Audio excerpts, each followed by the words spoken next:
Hello, good evening, and welcome to the midweek edition of Business Live. Coming up in this bulletin, Ghana Union of Traders Association demands the immediate cessation of the current VAT system, claiming it is causing price hikes in the markets. Urge the government to review Act 1151 urgently and introduce a simplified 3 to 4% VAT status quo for the informal sector, making it easier for traders to comply. We'll get to hear more from them. Also in this bulletin, all is set for the corporate governance series slated for tomorrow, February 12, with a specific focus on bank corporate governance and financial stability, the role of the board of bonds.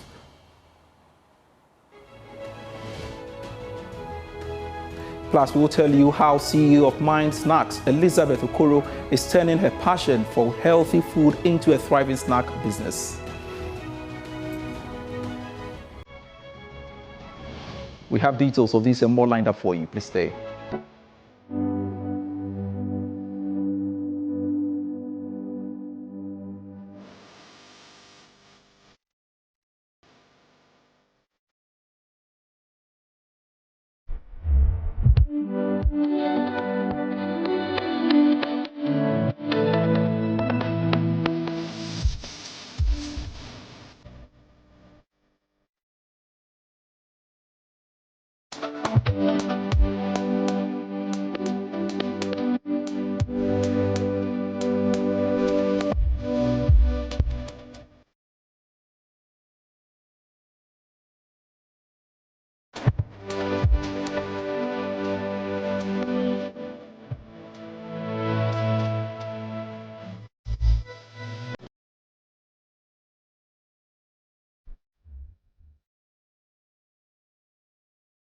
Thanks so much for your time. I am Pius Kojobaka, and look now at our stories.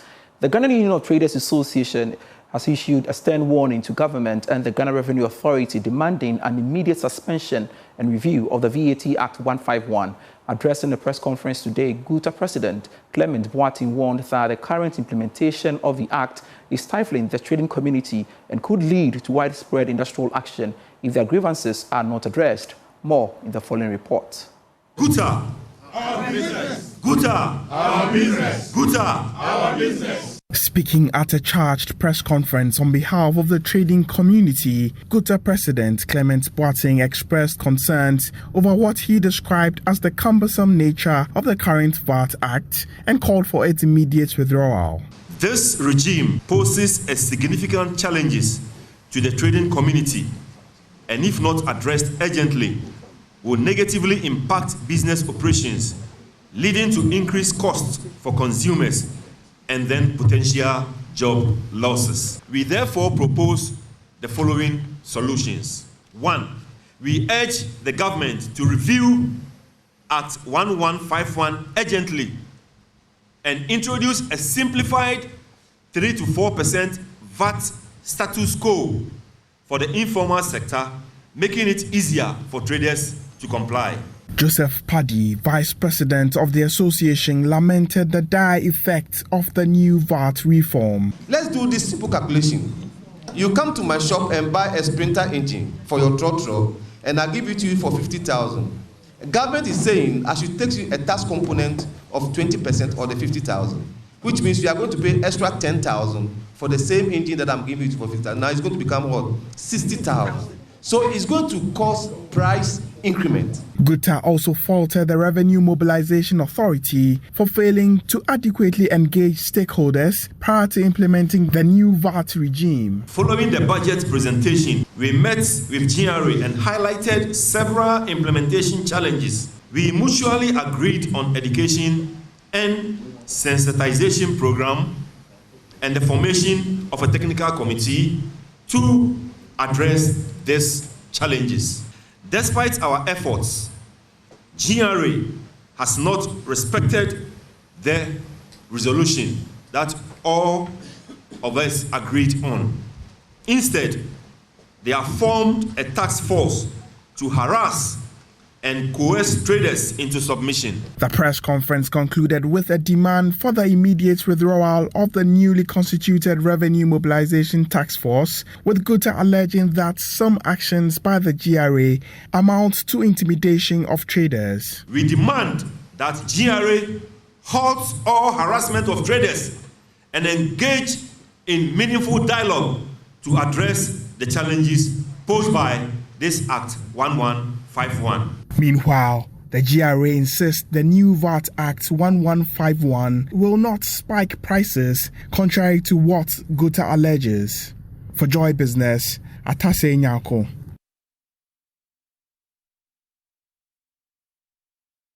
The Bank of Ghana is taking some aggressive measures to help improve dollar supply on the market. To this end, it has moved to revise the total amount of foreign exchange assets that commercial banks can hold. More in this report. Based on the revised regulations, the Bank of Ghana is seeking to limit commercial banks' ability to keep foreign exchange assets, that is, buy and hold. This should mean that as commercial banks receive these foreign exchange assets, steps must be immediately taken to release them onto the market. This should also mean that the regulator is seeking to ensure that dollar holdings of these banks is less than their liabilities. The development should result in banks generating more trades to help them do away with speculation of trades. The Bank of Ghana, for instance, has moved to ensure that the single currency position limit of each currency that used to be between 5 to -5% has been reduced to 0 to -10%. The directive is seeking to restrict commercial banks' ability to hold long positions of these foreign currencies. These regulations are not new per se, as it has been in force since December last year, but it has now moved to clearly publicize it and also ensure that the calculation should be done this way by all the financial institutions. However, it is not clear for now whether the recent market development when it comes to the pressure on the Ghana cedi has been the major reason for the Bank of Ghana moving to enforce these regulations to help sustain the recent gains of the local currency. Let's stay a while longer at the central bank because they are saying growing pension fund assets could play a major role in increasing local ownership in the banking sector. Governor Dr. Johnson Isiama added that pension funds now valued at over 100 billion cedis represent a strong pool of long-term capital that can support listed banks. He made the remarks at the inaugural meeting of the Steering and Technical Committee of the Commercial Bank Listing Project. Macroeconomic stability, as you are aware, has improved. Confidence is returning and domestic long-term capital is growing rapidly. Pension fund assets, for example, I'm told it now exceeds 100 billion, making them one of the largest pools of investable capital in Ghana's economy. At the same time, the role of markets in the financial system is becoming more pronounced. Several of our listed banks already have pension funds that are holding between 15 and 35% of their equity, demonstrating that domestic institutional investors are willing and able to anchor bank ownership when the right frameworks are indeed in place. So listing banks, therefore, is not about transactions for their own sake. It is about transparency. It is about market discipline. And it's about deliberately connecting long-term domestic savings to the banking system in such a way that supports sustainable growth. This project also recognizes an important reality that Ghana's banking sector is not homogeneous. While a number of banks are already listed, many remain wholly or predominantly owned by foreign parent groups. You're still watching Business Live. We have the Joy Business van for you after this break. Hello again, welcome back to Business Live. And even before we touch on the Joy Business van, I need to tell you this. All is set for the Corporate Governance Series, which will focus on bank corporate governance and financial stability, the role of bank boards. Now, the event, which is slated for tomorrow, February 12, at the Gimpa Law School, will have great speakers to discover how effective board leadership safeguards financial stability and drives sustainable growth in the banking sector. Joining us via Zoom to throw more light on the event is Gertrude Amoko-Ama. She is the Director of Corporate Secretarial and Trading Services Limited. Thank you so much, Gertrude, for staying on to speak to us here on Business Live. Now, why has it become important for us to have this dialogue tomorrow with a specific focus on bank corporate governance and financial stability, the role of bank boards? Good evening. Thank you so much for having the past few months created a platform of the corporate governance series. And the platform has key stakeholders like the Gimpa Law School, the Institute of Directors Ghana, the State Interest and Governance Authority. And the aim of the platform is to bring to the fore for urgent and sustained discussions issues concerning corporate governance of businesses or institutions in Ghana and even beyond. This particular quarter's discussion, like you rightly highlighted, is on the topic of bank boards, the role of bank boards when it comes to financial stability. You would agree with me that the 2017-2018 banking crisis brought out or highlighted quite a number of issues concerning the corporate governance of banks in Ghana. After 2017, there's been quite a good number of changes that has happened to the legal and regulatory framework for the governance of banks. So we decided to put together this particular discussion around this theme to take a look at what the current state of the governance of our Ghanaian bank boards are. Following the changes made by the Bank of Ghana, have there been some improvements in the governance of boards, and what is the way forward when it comes to the governance of boards of banks in Ghana? So this is actually the intention between this particular quarter's discussion on the corporate governance team. And who are the speakers, and what are they bringing to the discussion table? Yes, so as usual, we have put together very acclaimed speakers from the industry. First of all, we have Mr. Ismail Adam, who is the head of banking stability at who is the head of the banking supervision department at the Bank of Ghana. We also have Mr. Johnny Wah, who is the CEO of the Ghana Association of Banks. And then this particular edition is also sponsored by the Ghana Commercial Bank, GCB, who has shown so much leadership by being a part of this quarter's discussion. So we also have the managing director of GCB Bank joining us. And then finally, the moderator would be our very own Sandra Thompson, who is an adjunct lecturer at the Gimpa Law School and at the same time also special advisor on governance issues to the governor of the central bank.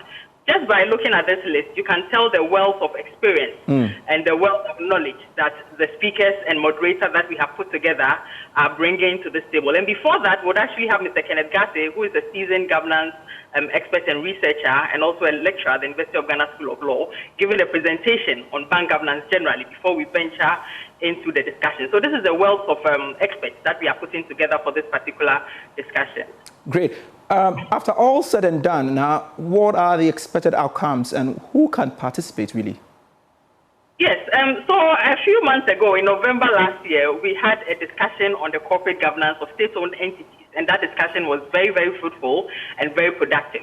So at the end of this particular discussion, we are trying to find out from the speakers, together with the participants, that, for example, what is the current state of the governance of banks in Ghana in terms of the corporate governance practices? What is the way forward? Are there certain practical recommendations that we can have or that we can present to bank boards to be much more effective in their work? In terms of participation, it's an open program. All are invited. The only thing is that you have to head to the website and various social media platforms of the Corporate Secretarial and Training Services, or CSTS, to register first, because you need to register to be able to attend. And it's a hybrid event. So even if you cannot make it in person, you can always join online, but you need to register. You need to register first. So we are inviting all Ghanaians, students, academics, researchers, banking practitioners, directors, what have you, to join us on the discussion tomorrow for this very important subject. At 5 p.m., I guess. At 5 p.m. and the venue is the Gimpa Law School. Great. The Gimpa Law School, the Moot Court Hall of the Gimpa Law School. Gertrude Amokwama, thank you so much for your time this very moment. I'm glad.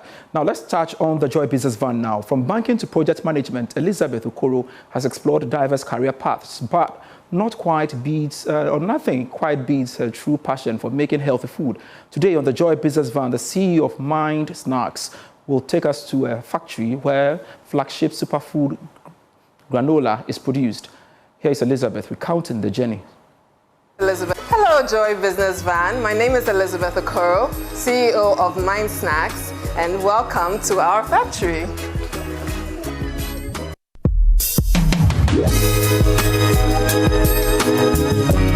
Here in Accra, Elizabeth Okoro is steadily building a superfood brand. It's been quite a journey. I was always a science student. I obtained a bachelor's in science from King's College London. Initially, I'd wanted to study medicine. Considering the fact that I was always good at science, so that was a natural path for me. But after doing biomedical sciences and obtaining my bachelor's degree, I was ready to be done with school. I couldn't foresee another 6 or 7 years still studying. So I started working in banking. I was working in an investment bank in London. After a couple of years, Elizabeth decided to come back home. She continued with banking for a while, then she decided to change paths.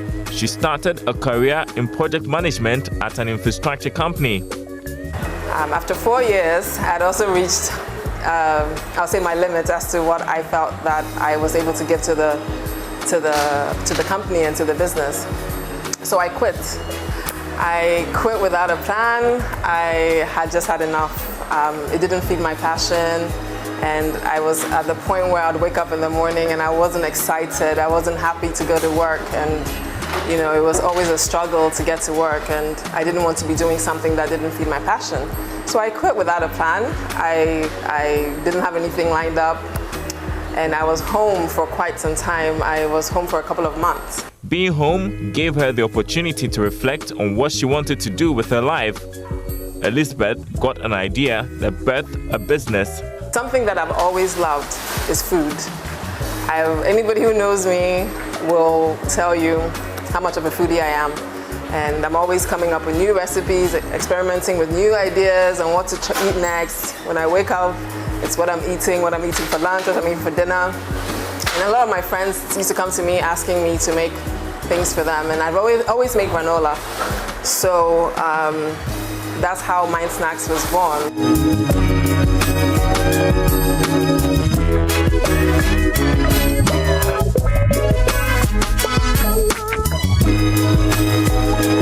Granola is a breakfast meal and snack consisting of rolled oats, nuts, honey and other sweeteners such as brown sugar and sometimes puffed rice that is usually baked until it is crisp, toasted and golden brown.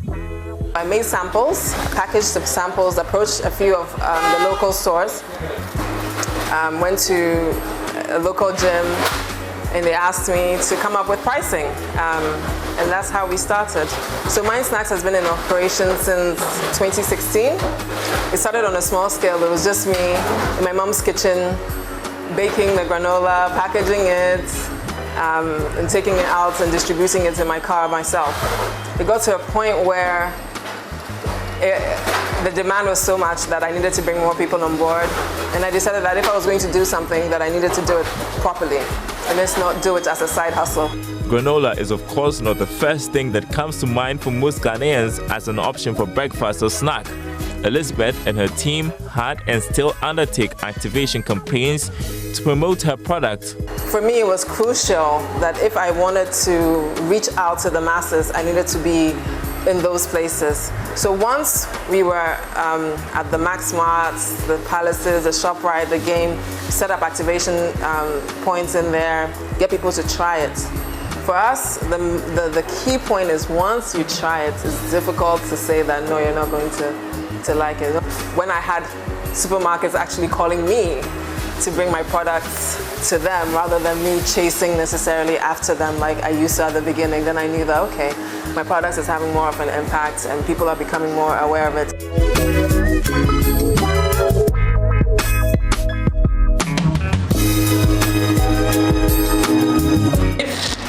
put a product together and you realize that the label is not straight, don't just add it to the box. Make sure you put it aside. Another thing, as you can see, Mind Snacks has grown from producing just a few boxes to supplying major supermarkets in the country. it's been challenging. I won't lie. But one thing about me is I never say no. I don't take no for an answer. You would find that, especially in this market, people don't like to necessarily, people like to do things half-heartedly. I believe that if you're going to put your name onto something and you're going to start something, you need to do it well. I believe in excellence. I believe that once you set a goal, you need to do whatever it takes to achieve that goal. And that's paying off. So as you saw, we've just finished supplying MaxSmart. MaxSmart is one of our major retailers. We are in quite a few of the major retailers in Ghana, and that requires logistics. Logistics is something that requires finance, and I'm sure a lot of the small businesses and growing businesses will say the same thing. Finance is our major struggle, and although we've been able to bootstrap to the point where we are in Accra, we're in Tema, we're in Kumasi, we're in Takoradi, moving regionally and moving globally requires money, and that's where we struggle. We're hopeful for the future. We have a solid brand, we have solid products, quality products, and we are sure that with the right help and the right maybe financial partners, we'll be able to expand to the next step and add on more product lines and expand within the region and globally. And before we wrap up, chartered consultant and lawyer Larry Diagi has revealed that maritime cargo insurance holds significant value in driving Ghana's economic growth and helping to retain revenue within the country. His comments follow the Ministry of Finance's decision to enforce local cargo insurance for all commercial imports effective February 1. He made these remarks at a stakeholder roundtable on the enforcement of the local maritime cargo insurance policy. You should look at it from a nationalistic point of view. A lot of funds are transferred each year to pay for cover outside. When you import CIF, if you import C and F and the insurance is taken here, it pushes the Ghanaian economy rather than send funds to promote or help other economics. And we are not the first African country. Kenya is doing it. Nigeria has just even strengthened their law. South Africa, they are all doing it. You are importing, you take the insurance in the country because funds for the payment emanates from Ghana.